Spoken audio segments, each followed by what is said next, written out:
오늘 로마서 7장 7절에서 25절 말씀 가지고 율법과 성령 이야기라는 제목으로 하나님 말씀을 증거하려고 합니다.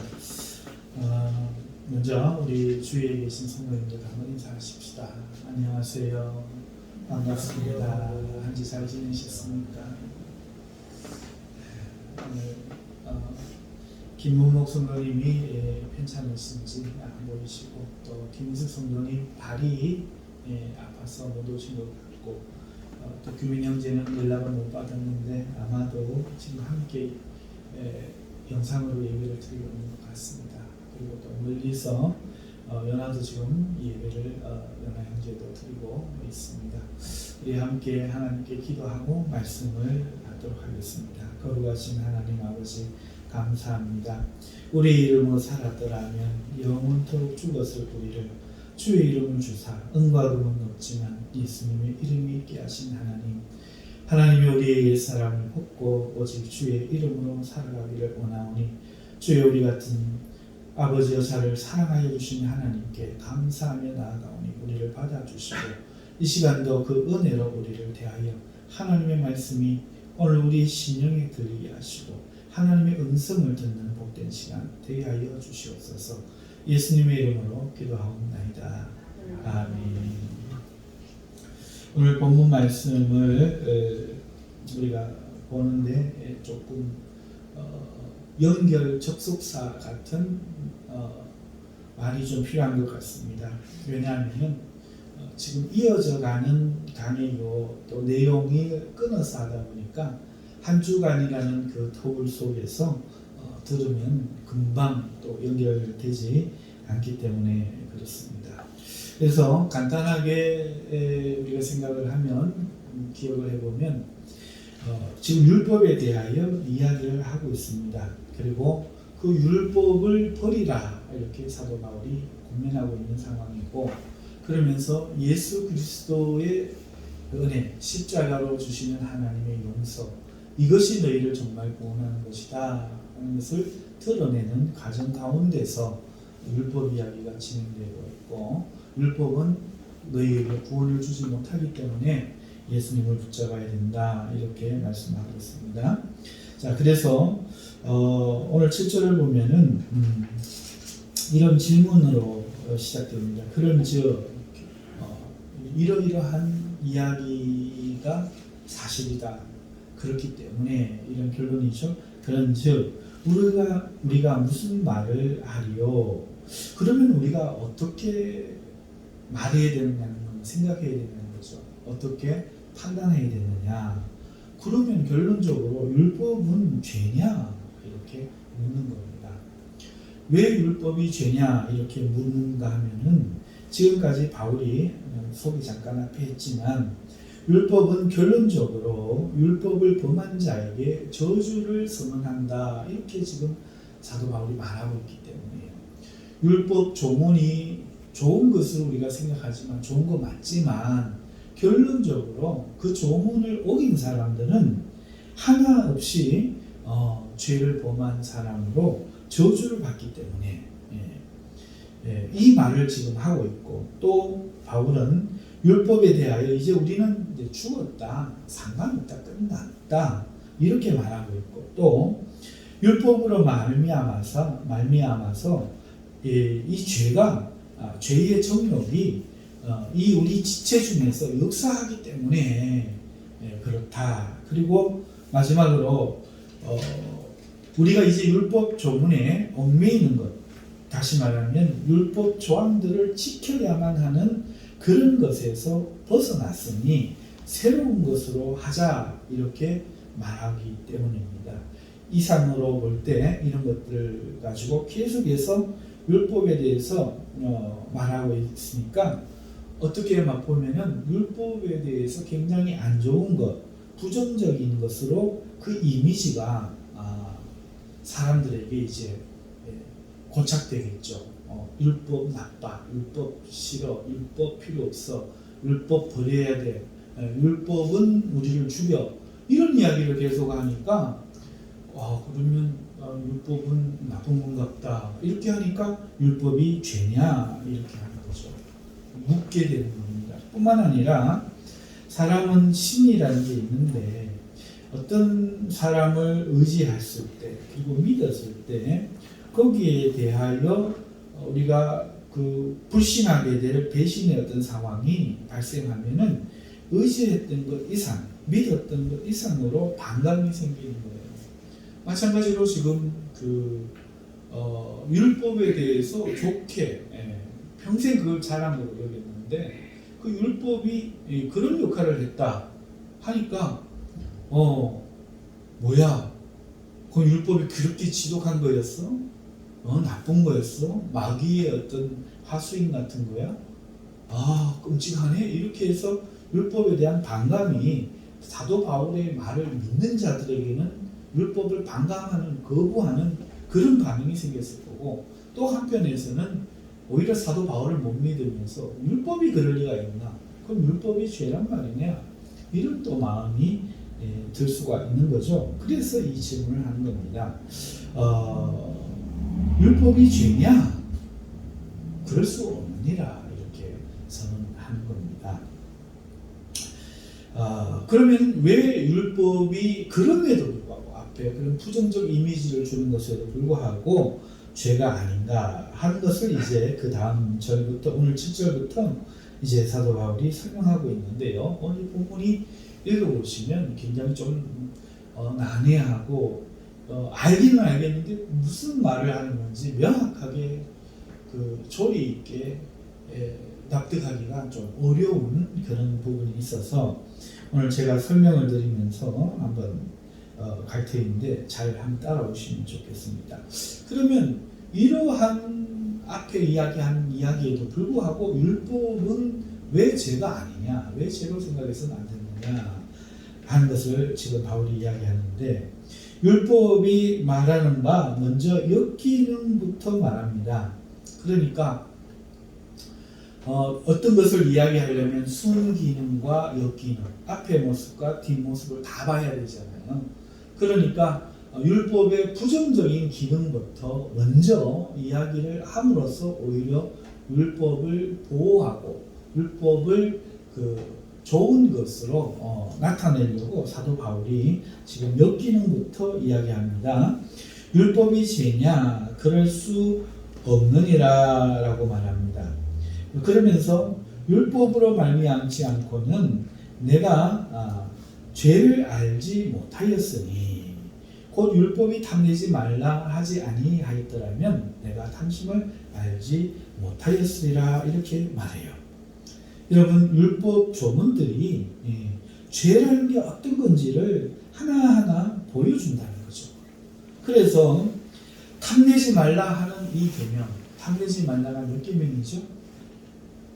10계명 중에 10계명입니다. 내 이웃의 물건이나 내 이웃의 집이나 내 이웃의 소유나 내 이웃의 아내나 이런 것들을 탐내지 말라. 이게 탐내는 것이 죄다 이렇게 율법이 말을 한다는 거예요. 이것이 없었다면은 우리는요 죄인 줄 모르기 때문에 오히려 남의 것을 빼앗는 것을 지혜로 여기고 남의 것을 빼앗는 것을 힘 있는 것으로 여기고 그것을 오히려 또 자랑하고 그러고 살았을 겁니다. 죄의식 없이. 그죠? 그런데 하나님이 율법 10계명에 남의 것을 탐내는 것은 죄다 이렇게 계명으로 말씀을 해놨기 때문에 이것이 죄구나 하는 것과 함께 나머지 계명들의 죄가 어떤 것인가 하는 그 원리를 깨닫는 거죠. 내 거 있는 것 감사하고 내 거 아닌 남이 소유한 것을 탐내는 것은 무엇이든지 죄구나.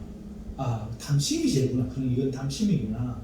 이렇게 이제 결론이 나고 보니까 오늘 내 위치가 아닌 거, 내게 주어진 거 아닌 것을 위해 노력하는 것, 이런 것도 탐심이죠.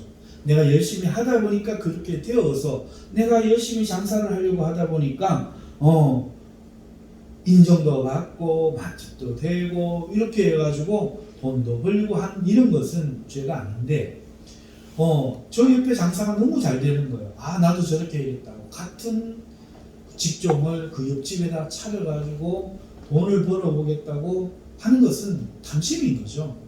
남의 것을 어떻게 하든지 획득하려고 하는 그런 탐심으로 했기 때문에 이게 죄다 하는 것을 깨닫는 거예요. 그래서 이 율법의 기능은요, 이런 죄를 깨닫게 함으로써 세상에 이 죄가 만연하지 않도록 하고, 또 이 율법이 없어서 그런 죄 짓는 것을 오히려 자랑하고 당연하게 여겨지는 세상이 되지 않도록 막아주는 역할을 하고, 모든 사람들이 자기의 원하는 대로 살지 못하게 막아주는 그런 역할들을 한다는 거예요.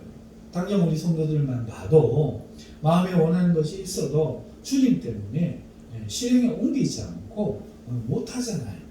이것만 봐도 하나님의 법이 온전하게 지켜지지 못할지언정 사람들 마음속에 역사하고 존재하는 것입니다. 자, 이런 기능이 이 율법의 순기능인데요. 이 순기능을 이야기를 해놓고 역기능부터 이제 이야기를 합니다. 역기능이 뭐냐? 그러나 반대죠. 그러나 역기능을 이야기하는 겁니다. 죄가 기회를 타서 계명으로 말미암아 내 속에서 온갖 탐심을 이루었나니.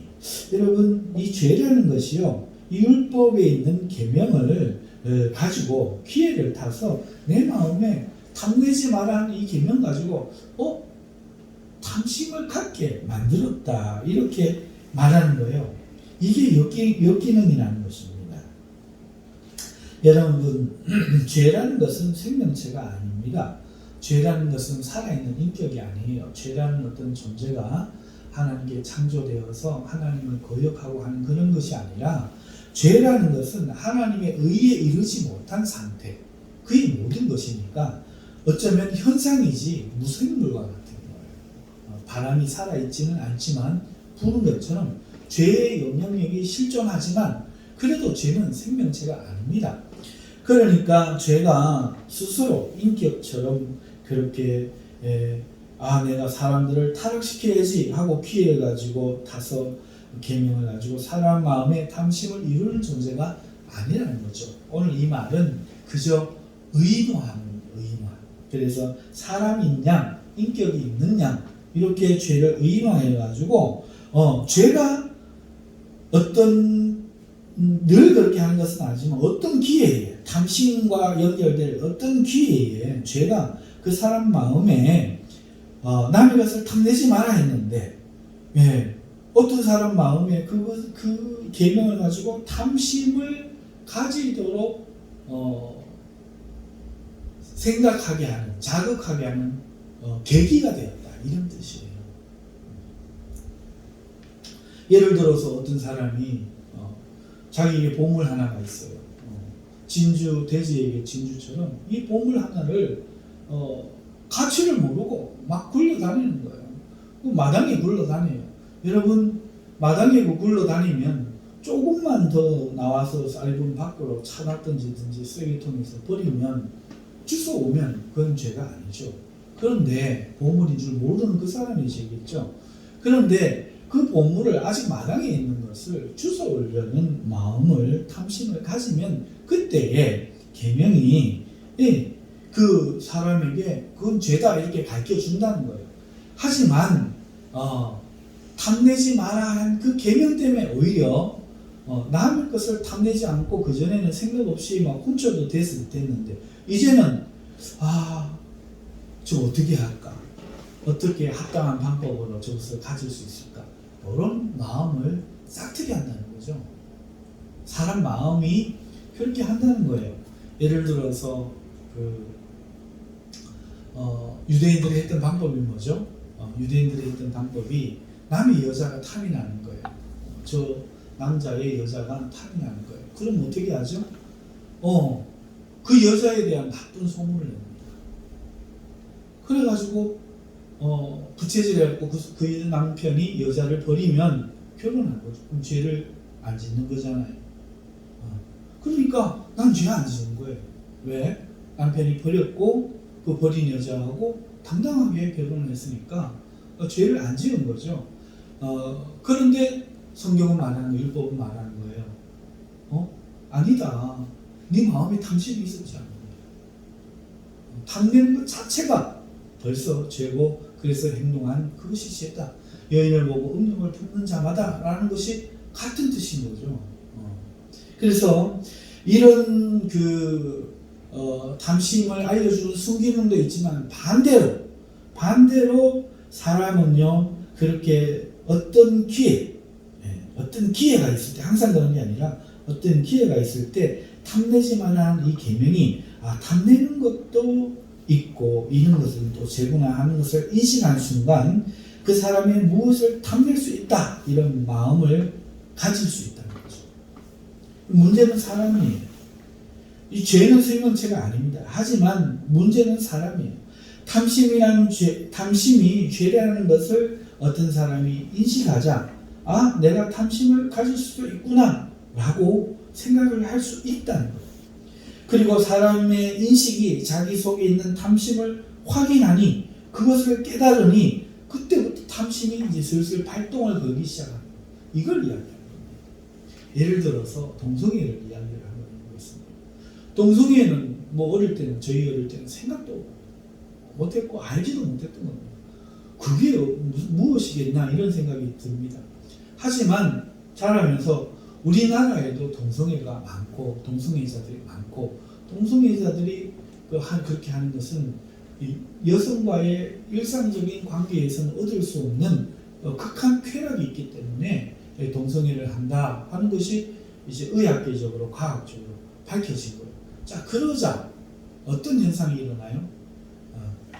전에는 친구손을 마음 놓고 잡았던 사람이 그 반작용으로 오히려 친구손을 못 잡는 거예요. 친구 엉덩이에 툭 치던 사람이 오히려 못하는 거죠. 왜? 동성애에 대한 마음이 이미 발동이 되었기 때문에, 인식이 있기 때문에 이제 그것이 반발로 나타나면 심한 거부인 거예요.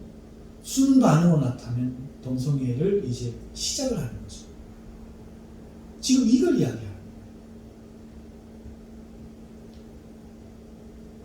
부모를 거역하면 죄라는 것을 알지만 아이들이 자라면서 그 계명을 알지만 세상에서 이러이러한 것들은 하면 안 되는 거 아니야? 라고 부모한테 자기 의견을 말해도 되지 않는가 하는 그런 이게 죄가 아닌가 할 때 합리할 명분만 있으면 어느새 이제 나는 나이가 들었기 때문에 부모 말을 들을 필요는 없는 것 같습니다. 라든지 직장생활을 해야 되는데 어떻게 자꾸 부모님 그런 걸 요구하십니까? 라든지 뭔가 정당성만 부여를 해주면 그 계명을 어길 마음이 드는 것이죠. 그러니까 죄가 기회를 타서 계명으로 말미암아 내 속에 온갖 종류의 탐심을 이루었나니 라고 말하는 것이 이런 뜻이라는 겁니다. 이것은 우리 안에 발견되지 못하고 깨달지 못했지만 아담 때부터 타락해버린 우리의 본성, 즉 원죄의 죄성 때문입니다. 그래서 사람은 못하게 하면 더 하고 싶고 또 더 반발하는 거예요. 그게 있는 거예요. 그런데 이걸 자각하지 못하고 살아가는 거죠. 사람은요, 이 죄의 구가 굉장히 커요. 믿는 사람이든 믿지 않는 사람들이든 굉장히 큽니다. 안 드러났을 뿐이고 자신이 인식하지 못했을 뿐이고 기회가 없어서 이 죄의 욕구가 실행되지 않았을 뿐이지 기회가 주어지면 넘어간다는 거죠. 정산리 백개수야라고 하는 시가 있어서 기생황진이가 유혹을 하려고 했던 그런 이야기가 있는 것처럼 기회가 있으면요 사람은 넘어갈 수가 있는 거예요. 자, 기회가 없었고 하나님이 지켜주시고 자기에게 그런 게 있다는 것이 드러나지 않았을 뿐이지 의심이라는 것이 한번 생기면 의심하게 되고 남을 원망이라는 것이 한번 생기게 되면 원망하게 되고 그리고 죄를 짓고자 하는 욕구라는 것이 한번 발견되기 시작하면 그것이 자꾸 생각나면 잘 깨나 이런 이야기를 좀 하기로 했습니다. 당구장에서 옛날에 저희 당구 칠 때 당구를 치고 나니까 누우면 이 천장이 당구장 당구대로 보이는 거예요. 공이 막 굴러다니고. 여러분 그렇게 그 무엇인가를 향한 그런 그 죄의 어떤 쾌락, 이 당구와는 좀 다른 거지만 어쨌든 사람은 그렇게 자꾸 그 속에서 죄의 본성이 드러나는 거예요. 율법은 나쁜 게 아닌데, 죄도 인격체가 아닌데, 그 율법이 그걸 말해서 문제는 타락한 내가 나의 죄성이 있기 때문에 그런 나의 인식이 나의 죄성을 율법 때문에 너도 그런 게 있다라고 고발하는 걸 고발해 나도 그런 게 있는가? 동성애가 있는가?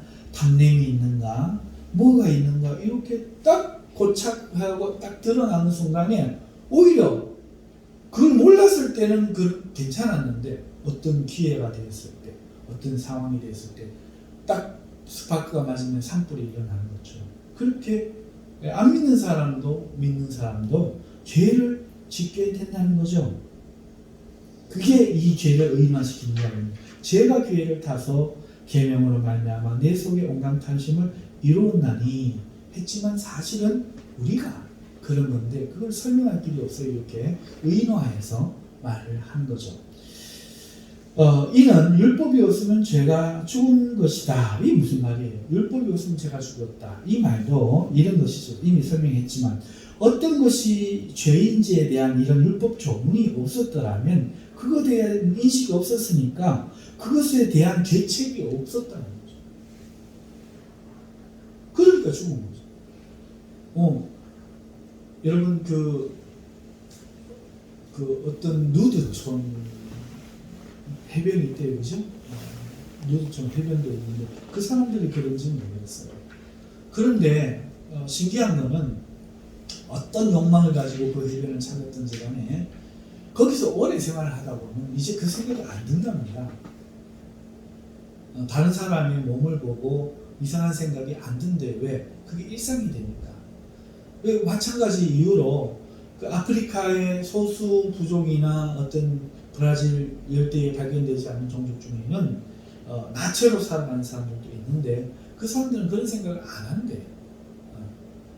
그런 욕구가 없는 것이 아니라 나체에 대한 그게 없답니다. 하지만 나체를 보면 안 된다라고 하는 사람들이 그 해변의 사람들을 보면 눈을 떼지 못하는 거죠.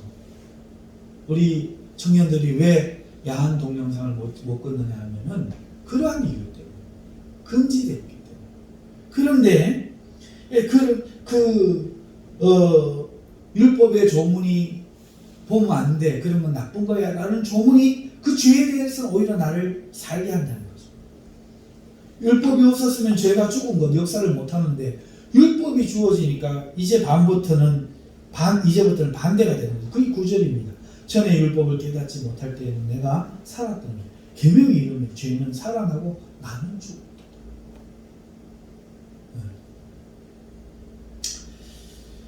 그러면서 10절을 보시면은 생명에 이르게 할 계명이 오히려 그렇기 때문에 나로 사망에 이르게 한다 이렇게 엮이는 걸 이야기하는 거예요.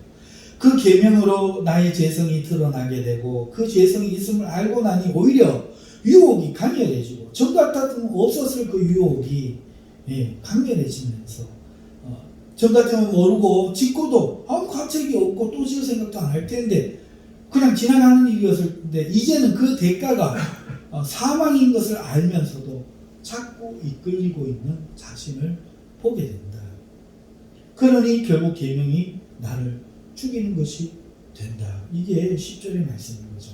생명에 이르게 할 계명이 이건 율법이잖아요. 내게 대하여 도리어 사망에 이르게 하는 것이 되었구나. 이렇게 말하고 있는 거죠. 자, 그리고 11절에 말합니다. 죄가 기회를 타서 계명으로 말미암아 나를 속이고 그것으로 나를 죽였느니라. 여러분 이 말씀은 12절의 말씀과 인과관계에 있는 말씀이에요. 제가 기회를 타서 계명으로 나를 속였다는 것은 율법은 거룩하지만 우리 안에 있는 죄성이 그것을 알을 계기로 삼아서 오히려 죄를 범하게 한다. 이걸 속였다 표현하는 거죠. 그렇게 함으로써 인과 말씀 11호 보건대 이러하니까 율법은 거룩하고 계명도 거룩하고 의로우며 선하도다. 자, 정반대의 논리가 펼쳐지죠. 이러니까 읽기가 참 어려운 거죠. 보세요. 죄가 기회를 타서 계명으로 말미암아 나를 죽였어요. 그런데 나를 죽인 그 역할을 한 그 율법이 이러보건대 율법은 거룩하고 계명도 거룩하고 의롭고 선하다. 이렇게 정반대의 이야기를 지금 하고 있습니다. 왜 그렇습니까? 왜 이 결론에 이릅니까? 이미 설명한 것이죠. 율법이 거룩하다는 말은 율법 그 자체가 우리 인간의 숨은 죄성을 드러내는 거룩한 것이지 그것이 죄를 짓게 하는 건 아니었다. 이걸 구분하는 거죠. 죄가 율법이 드러낸 것이 아니라 죄가 그 율법 드러내는 선한 율법을 죄를 못 짓게 하려고 죄가 무엇인지 알게 하는 그 율법을 가지고 기회를 삼아 우리의 속에 있는 죄가 나쁜 짓을 한 거지 율법이 그 짓을 한 게 아니다. 그래서 이런 결론, 상반되는 결론을 지금 말하고 있는 거죠. 그렇기 때문에 이제 여기까지 말한 논리에 따르면 죄가 기회를 타서 그렇게 하는 거지 율법은 거룩하고 계명도 거룩하고 의롭고 선한 것이니까 율법이 죄라고 너희가 말해서는 안 된다. 이렇게 말하는 거죠. 다들 이해가 가십니까? 자, 이렇게까지 이야기를 하고 13절에 가면 또 논리를 정반대로 뒤집는 말씀이 나와요. 그런즉 선한 것이 내게 사망이 되었느냐? 그럴 수 없느니라. 자, 보세요. 이제 사망이 되었다라고 앞전에서 이야기했잖아요. 그런데 그 선한 것이 내게 사망이 됐느냐? 그럴 수 없다라고 바로 그 다음 절에서 누가 읽어도 뭐야 이거 지금 무슨 말을 자꾸 이렇게 해? 라고 할 만한 그런 말을 뒤집는 말을 꼭 붙여서 한다는 거예요. 그러니까 번역의 문제도 있는 거고 이걸 이해하는 언어문학적인 이해도도 필요한 거겠죠. 이 말은 그런 말이 아니에요. 이미 앞에서 사망이 율법으로 말미암아 내게 사망이 되었다고 말했는데 그것은 죄의 관점, 현재의 관점에서 이야기하는 거예요. 전제가 있다는 거예요. 결과적으로 말하는 거예요. 여러분 보세요. 율법이 있는데 그것은 선한 거지만 나쁘다고 죄라고 말할 수는 없지만 죄가 그 율법을 가지고 기회를 봐서 때가 되었을 때 오히려 나를 유혹했단 말이에요. 그런데 그건 율법이 아니고 죄성인 거죠. 내가 내 안에 있는 죄성이 그런 거죠. 그래서 나를 사망에 이르게 했어요. 그래서 이 현상적이고 지금 현재적인 시점에 봤을 때는 사망에 이르게 한 게 맞아요. 그런데 사도 바울이 지금 선한 것, 이 율법이 내게 사망이 되었느냐? 그럴 수 없느니라 하는 이 말은 이제 관점을 달리하는 거예요. 지금 현재적인 관점, 죄를 짓게 하고 유혹받는 관점을 이야기하는 게 아니고 하나님의 입장에서 전체적인 관점을 말하는 거예요. 무슨 말이냐? 이런 말입니다. 하나님이 율법을 주신 것은 죄를 짓고 그로 인해서 사망에 이르게 하기 위함이 아닙니다. 오히려 사람은요 자신이 죄인인 줄 모르고 있기 때문에 용서받을 기회를 놓치는 거예요. 죄사함을 받을 구원을 찾지 않는 거예요. 그래서 하나님은 율법을 주심으로 자신의 죄를 심히 더 죄되게 하여 철저한 죄인임을 깨달아 예수님의 구원으로 인도하는 매개차로 율법을 사용하신 거예요. 그래서 내게 사망이 되지 않는다. 전체적으로 율법이 선한 건데 현재적으로 상태적으로 그 율법 때문에 당신이 생겼단 말이에요. 그러니까 사망에 이르게 했다 해놓고 그러면 그 선한 것이 내게 사망이 되느냐 안 하는 것은 전제가 있다는 거예요. 결과론적으로 전체적으로 그러면 사망으로 끝나겠느냐 이 말이 더 맞다는 거죠. 해석이 그렇지 않다. 오히려 그렇게 율법을 준 이유는 그 13절에 말씀해 놓은 것처럼 오직 죄가 죄로 드러나기 위하여 그래야 내가 죄인인 걸 깨닫고 고백하잖아요. 선한 그것으로 말미암아 나를 죽게 만들었으니 이는 계명으로 말미암아 죄가 죄로 심히 죄되게 하려 합니다. 왜? 예수님께로 인도해야 되니까. 그래서 율법이 선한 것이 사망으로 끝나느냐? 그렇지 않다라고 말하면서 이 말은 앞의 말과 정반대의 말을 하지만 관점이 다르기 때문에 정반대의 말을 합니다. 지금 현실적이고 상황적인 것을 볼 때는 계명을 몰라서 나도 죄의 유혹 자체가 없었을 텐데 내 속에 있는 본성이 쓱 드러나니 율법이 나쁜 것으로 우리가 지금 그걸 이야기할 때는 나쁜 것이지만 그렇게만 느껴지지만 버려야 될 것을 여겨지지만 전체적으로 봤을 때 그렇지 않다. 오히려 그것 때문에 우리는 내가 죄인임을 깨닫고 남을 향하는 던지던 돌을 던지기를 그치고 이제는 내가 하나님께로 간다. 그것을 지금 말하기 때문에 그럴 수 없느니라 이렇게 우리가 율법은 신령한 줄 알거니와 나는 육신에 속하여 죄 아래 달렸도다. 이게 우리의 현재 상태인 거죠. 자, 그래서 14절은 율법에 대한 결론이 이제 시작되는 겁니다. 결론은 율법은 신령한 거예요. 율법에 대한 결론이 뭐냐? 신령한 겁니다. 하지만 문제는 누구죠? 우리가 육신에 속하여 있기 때문에 스스로 죄를 팔리는 거죠. 율법이 그렇게 나쁜 게 아니라 내가 나쁜 거예요. 내가.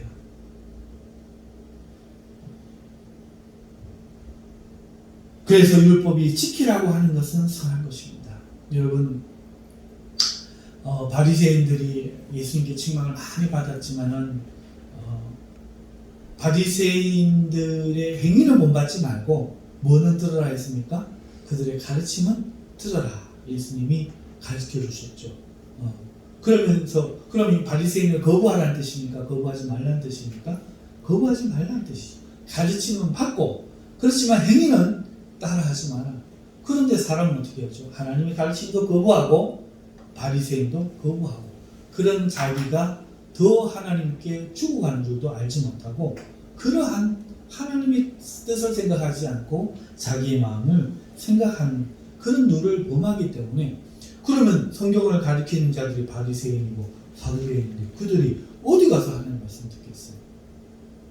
그러니까 하나님의 큰 그림을 안 보고 자기의 감정, 자기의 마음만 보고 예수님 바리새인은 뭘 하니까 바리새인, 저런 바리새인 이러고는 버리는 자기 자신은 오히려 사망으로 더 떨어지겠다는 거죠. 그래서 예수님이 그렇게 이야기하신 것처럼 오늘 지금 사도 바울도 동일하게 이렇게 이야기합니다. 왜 이야기를 하느냐? 율법을 버리면 안 되기 때문에. 지금까지 율법에 대해서 부정적인 이미지가 쌓일 것 같아서 바울은 반드시 그것을 정정해야 될 필요가 있는 것이죠. 자, 그래서 율법은 신령한 거고 문제는 우리 자신이다. 나만 잘하면 된다. 이렇게 이야기하면서 15절에 계속해서 결론을 이야기합니다. 내가 행하는 것을 내가 알지 못하노니 곧 내가 원하는 것은 행하지 아니하고 도리어 미워하는 것을 행하리라. 이제 사람의 상태에 대해서 이야기하는 겁니다. 타락한 우리가요, 율법이 명령하는 그 선, 그것을 내가 원하지만 그걸 못한다는 거예요. 오히려 그 많은 것을 하고 있는 나를 보게 되는 거죠. 그게 15절입니다. 그러면서 16절에 만일 내가 원하지 않는 그것을 행하면 내가 이로써 율법이 선한 것을 시인한다. 내가 죄인이지 율법은 맞다. 이렇게 시인한다는 거죠. 그러면서 17절에 이제는 그것을 행하는 자가 내가 아니요 내 속에 거하는 자가 죄니라. 무슨 말이에요? 지가 해놓고 지가 아니라 이렇게 말하는 것처럼 세상 사람들이 오해하고 아이고 내가 도둑질했고 내가 도둑질한 거 알거든요. 왜? 내 속에 있는 죄가 도둑질했어요. 얼마나 미상스럽고 이게 무슨 인간이가 싶잖아요. 그런데 지금 그 이야기를 하는 거예요. 우리 사람은 누구나 죄 지을 기회가 없고 죄성이 드러나지 않아서 그렇지 오히려 드러나면 남을 손가락질 하던 그 손가락은 하나지만 자기를 향한 가르치는 손가락은 4개나 되는 것처럼 오히려 자기는 더 큰 죄를 지을 수 있는데 하나님 막아주셔서 죄를 안 지을 뿐이에요. 그런데 그걸 모르고 나는 죄인 아니야 라고 생각을 하지만 그렇지 않다. 사람 속에는 어마무시한 이 육으로는 이겨낼 수 없는 죄에 강한 본성이 있어서 하나님의 보호와 법의 통치와 억누름이 아니면 어떤 인간이 될지 모릅니다. 그러면서 그것은 왜 그러냐? 죄 때문이다. 죄의 본성 때문이다. 말하는 게 17절인 거죠. 그것을 행하는 자는 내가 아니요. 여기서 내가 아니요라는 것은 전체적인 나를 이야기하는 게 아니라 소원, 하나님의 법을 지키기를 원하는 소원인 나, 그 내가 아니요. 그러나 또 다른 나, 내 속에 거하는 죄, 그것이 나로 하여금 죄짓게 한다. 이렇게 말한다는 겁니다. 그게 다시 설명하기 18절이죠. 내 속, 곧 내 육신에 선한 것이 거하지 아니하는 줄 알고. 여기서 선한 것이 거하지 않는다는 말은 선을 행하기 원하는 나를 이야기하는 게 아니에요. 그러지 않는 다른 나를 이야기하는 거예요. 내 육신이라고 말하잖아요. 내 육신에 선한 죄를 지으려고 하는 그 본성에는 선한 것이 절대 없다. 원함은 내게, 내 마음은 내게 있으나 선을 행하는 것은 없다. 이렇게 말합니다. 그래서 내가 원하는 바 선은 행하지 아니하고 도리어 원하지 아니하는 바 악을 행한도다. 이것이 현실이다. 사실이다. 사도 바울도 그렇다. 사도 바울도 여기 없는 거야. 아무리 유명한 목사, 유명한 장로 다 까놓으면 다 죄인이고 다 드러내놓으면 일어날 수 없어요. 아무리 돌 던지고 아무리 고상한 설교하고 해도 까놓으면 죄가 차마 눈뜨고 쳐다못 봅니다. 그게 사람입니다. 안 드러나니까 남을 비판하고 비난하고 그렇게 얼굴 들고 사는 거지. 사람은 누구나 그런 죄인인 거죠. 이걸 지금 사도 바울이 이야기합니다. 내가 그런 죄인이다. 내가 그런 죄인이다. 내가 원하지 않는 죄를 나도 모르게 짓는다. 그러면서 여기까지 율법의 이야기를 결론적으로 마치는 것이죠. 여러분, 우리가 이 결론을 보면서 율법이 문제가 아니라 우리 안에 있는 죄의 본성이 문제라는 것을 깨닫게 되는 거죠. 대부분의 사람이 이를 못 깨닫고 살아요. 여러분, 왜 못 깨닫습니까? 이유가 뭡니까? 사람은요, 속기 때문에. 그래서 아까 속는다고 해요. 이유는 누구나 선을 원하기 때문에요. 누구에게, 청년에게 물어보세요. 너 죄짓기 원해? 선을 행하기 원해? 아이, 선을 행해야죠. 다 이렇게 말하는 거예요. 그게 당연하고, 그래야 자기가 살아남기 유리하지. 죄를 지으면 금방 처벌받잖아요. 그러니까 우리는 본능적으로, 생각적으로 누구나 선을 행하기 원한다고 생각하기 때문에, 그걸 또 동의하기 때문에, 그게 자기의 본체라고, 본성이라고 생각을 하는 겁니다. 누구나 선을 원하는 거예요. 이러한 이유로 성선설, 성악설이라는 이론이 존재하는 겁니다. 여러분, 맹자는요, 인간의 본성이 선하다 이렇게 말을 했습니다. 그렇지만 이거는 아무리 맹자라도 틀린 거예요. 무릇 예로부터 지금에 이르기까지 세상 사람들이 선이라고 말한 것은 교회의 관점이 아니라 세상의 관점에서 올바르고 질서 있고 공평하게 다스려지는 것이었어요. 악이라고 하는 것은 치우치고 음험하고 어긋나고 혼란스러운 겁니다. 이런 것을 악이라고 말을 했어요. 그런데 이게 선악의 구분이었는데, 하지만 진실로 사람의 본성이 올바르고 질서 있고 공평하고 다듬어진 것이었다면 왜 성군이 필요하겠어요? 성군이 무슨 소용이 있겠어요? 그렇지 못하니까 가장 큰 권력을 가진 성군이 그렇게 바르게 법대로 해야 유지가 되는 거죠. 왜? 선하지 않다는 거예요, 사람이. 예의가 무슨 소용이 있겠어요? 왜 예의를 교육하고? 사람은 예의를 갖춘 존재가 아니라는 거죠. 반면에 순자는 성악설을 주장했습니다. 성악설은 인간의 본성은 악하다는 관점인데요. 이 뜻이 인간이 태어나면서부터 악하다 이런 뜻은 아니에요. 그런 뜻은 아니고 인간은 태어나면서부터 악으로 기우는 경향을 지닌다 이런 뜻입니다. 이 악에 빠져들지 않기 위해서 올바르고 질서 있으며 공평하고 다듬어진 것인 규범으로 자기를 수행하고 가르쳐야 한다. 그래서 법과 규범이 필요하고 그것이 중요하다. 이렇게 강조하기 위해 주장한 것이 성악설이에요.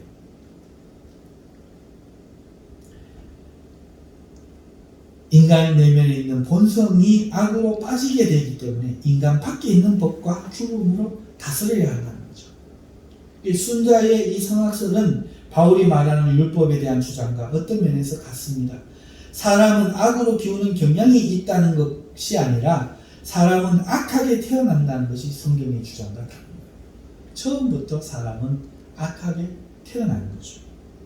그런데 왜 그걸 모르냐? 처음에 아기로 태어났을 때, 어릴 때 부모에게 순수한 사랑, 아가페의 사랑을 받고 또 도덕을 가르침받고 수능을 하고 있고 은혜의 혜택을 받으면서 아직 악이 그에게 발견되지 않았기 때문이고, 그런 아기가 지금 존재하기 때문에 또 자신도 악을 해할 능력과 처지가 안 돼요. 엄마한테 폐 뿌려갖고 밥 못 얻어먹잖아요. 그러니까 때리면 아이고 잘못했습니다 이렇게 막 회개도 하고, 네? 하지만 자기에게 힘이 생기고 이제 도움이 없이 살아가고, 그리고 어떤 이익이 생기고 그 이익 간의 충돌이 생기게 되면 그때부터는 악으로 기울어져 가는데 자기 속에 있는 악이 발견되고 나중엔 의지적으로 악을 발동시켜 남에게 들키지 않게, 남에게는 그렇게 악한 사람으로 보이지 않게 숨기는 위선까지 발전합니다.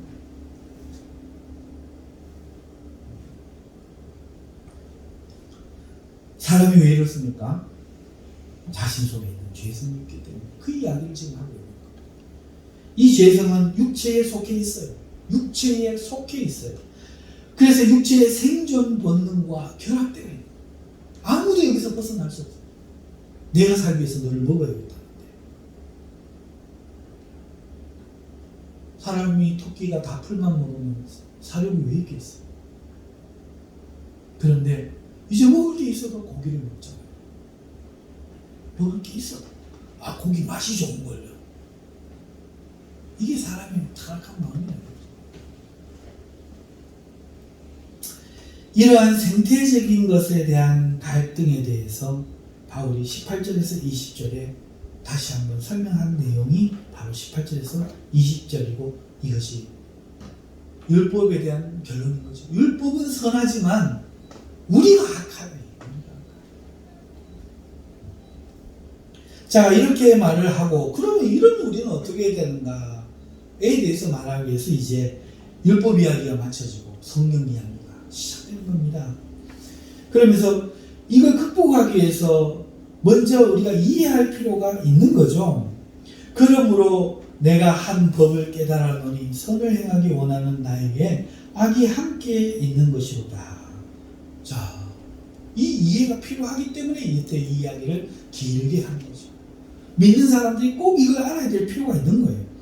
여러분, 우리는요 선한 존재가 아니에요. 악한 존재가 아니에요. 잘 보세요.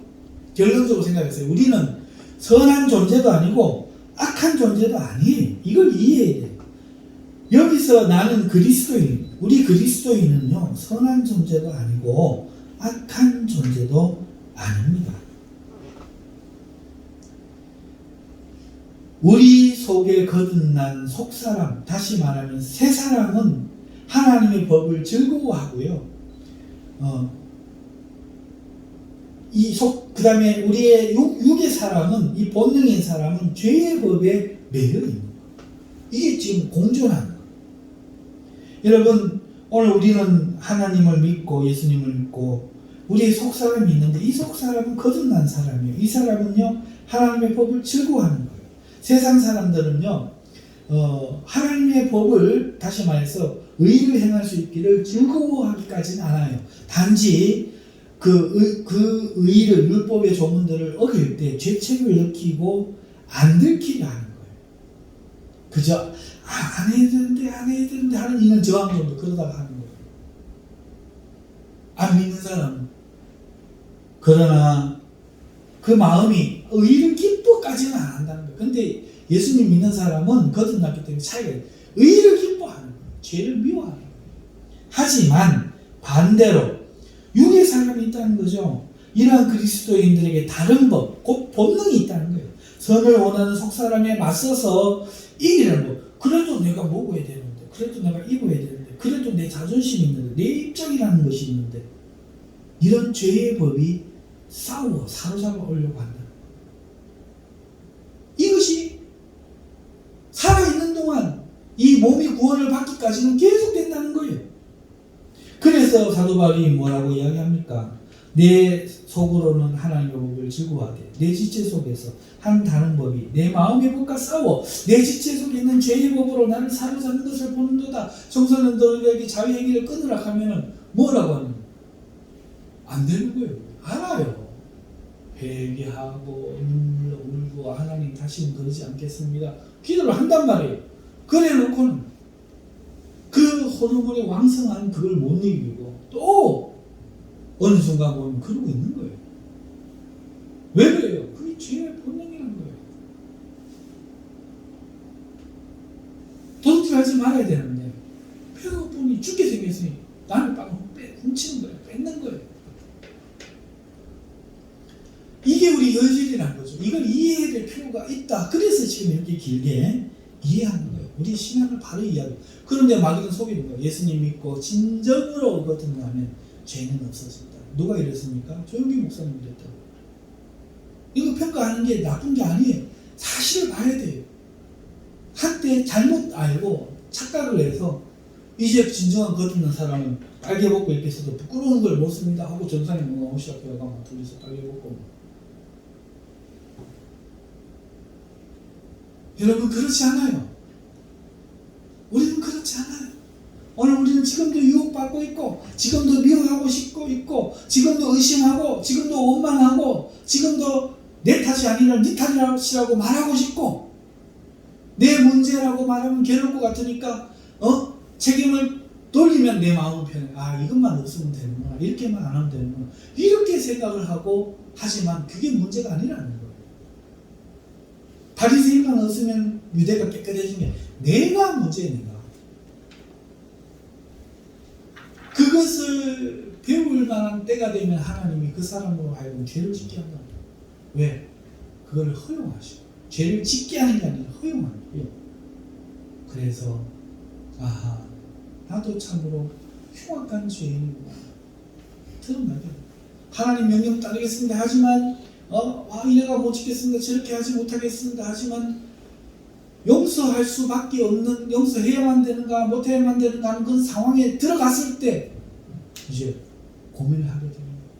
제가 한번 말씀드렸죠. 우리 가정에 그런 일이 있어서 정말 용서가 되지 않는 사람을 향해 기도도 안 나오고 마음으로부터 용서 안 나오고 그때서야 비로소 내가 하나님의 명령을 지킬 수 있는 사람을 깨닫는 거예요. 그런데 제가 신학을 와서 하나님을 만났단 말이에요. 자살할 때 나를 깨우셨던 하나님이 그때 일을 이야기하면서 왜 나 없이 한번 살아보라더니 말씀을 하시는데 그 하나님의 왜 나를 이렇게 사랑하는가 그 사랑이 그때부터 깨달아집니다. 막 녹아지는데 울면서 하나님 내 손 놓지 마세요 하고 기도하는데 그때 깨달았어요. 그 사람도 하나님 사랑하고 나한테 잘못한 그 사람도 하나님 사랑하고 나도 사랑. 나도 언제든지 죄를 지을 수 있는 인간이야. 내가 지금 그걸 용서하지 못해서 이를 빠득빠득 갈 뿐이지. 나도 죄. 하나님은 신앙을 부르시고 그런 나에게 그걸 깨닫게 하시고 아하. 그리고 깨닫는 거예요. 그 사람과 나 사이에 하나님을 둬야 되는구나. 하나님을 통해 세상을 봐야 된다. 그런데 우리는 내 율법에는 의에는 나는 죄인이 아니라는 눈으로 모든 것을 파악하는 거죠.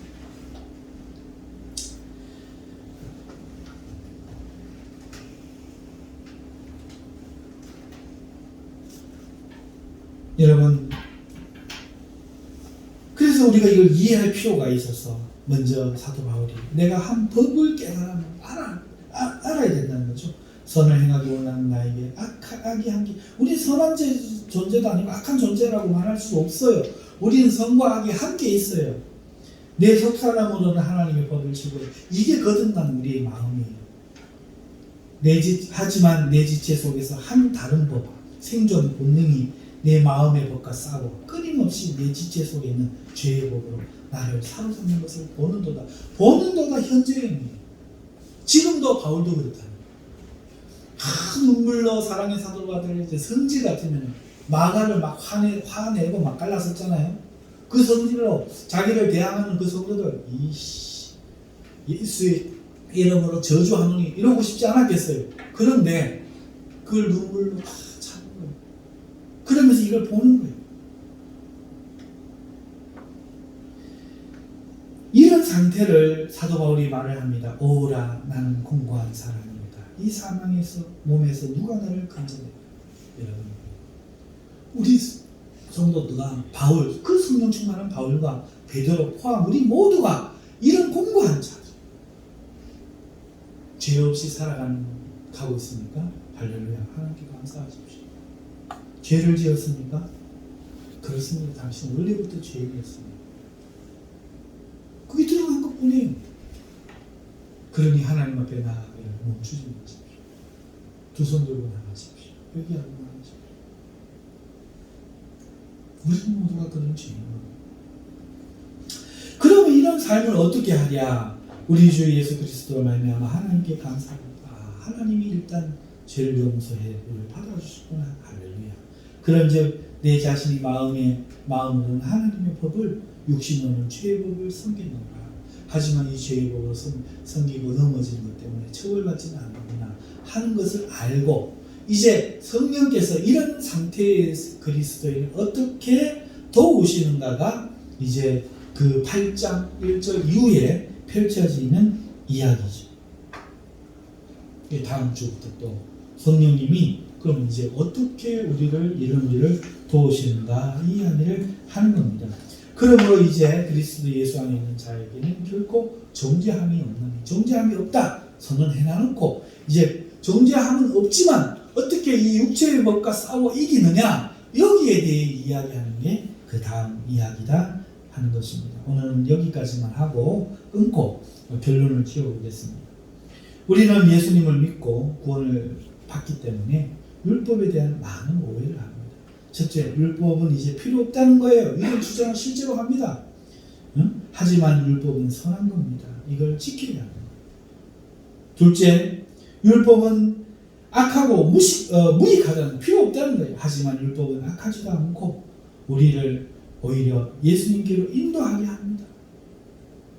그리고 세 번째, 율법이 우리를 망하게 한다 오해를 합니다. 하지만 율법은 망하게 하는 것이 아니라 우리 안에 있는 죄성이 그렇게 한다는 거예요. 넷째, 그리스도인은 마음의 법과 육신의 법이 공존하고 있다. 선하다 이렇게 하고 내가 그 죄성을 느끼니까 나는 구원받지 못했는가 보다. 이게 잘못된 생각. 나는 선하다. 지금 당장 죄를 안 지으니까 막 눈 시퍼래가지고 막 그 잘못됐다. 사람은 누구나 악하고 선하고 이 두 본성으로 함께 있다는 거예요. 하나님의 구원은 먼저 마음의 법에 적용되어요. 그래서 우리의 마음이 의를 기뻐하는 거죠. 세상 사람들은 그저 양심에 따라 그런 마음을 감추려고 죄에 이끌리는 마음을 감추려고 하고 아니라고 세뇌를 시키다가 이러면 안 되는데 이러면 안 되는데 하면서 저가 그걸 덮고 그게 세상 사람의 마음이고 오히려 그리스도인의 마음은 거듭났기 때문에 이런 악에 대하여 굉장히 싫어합니다. 이게 구원받은 증거, 거듭난 증거죠. 그래서 하나님의 구원은 먼저 마음의 법에 적용되고 이후에 육신의 법도 제거해 줄 겁니다. 그게 재림, 부활이라고 우리가 말한다. 하지만 그때까지는 이 상태를 이해하고 육신의 법에 저항하여 싸우는 삶이 필요해요. 이제 다음 주에 그 8장의 이야기를 할 것입니다. 그리고 이것을 위해 성령께서 우리를 도우시는 거예요. 천국에 가는 그날까지 함께 하시면서 죄로 영 망하지 않도록 비록 우리가 창세기 강의하잖아요. 야곱이 가정을 그 모양으로 만들어놨지만 결국은 하나님이 은혜로 계획을 해피엔딩으로 마치게 해주신 것처럼 오늘 성령께서 우리 안에 오셔서 결국은 우리의 마지막이 어떻게 되게? 하나님 앞에 은혜가 되게 그 모든 것이 복이 되게 오히려 하나님은 그렇게 우리를 만들어 주실 것이라는 것이 바로 성경이 우리에게 말하는 거죠. 그리고 그 내용들을 우리 다음 주에 계속하도록 하겠습니다. 우리 다 함께 기도하겠습니다.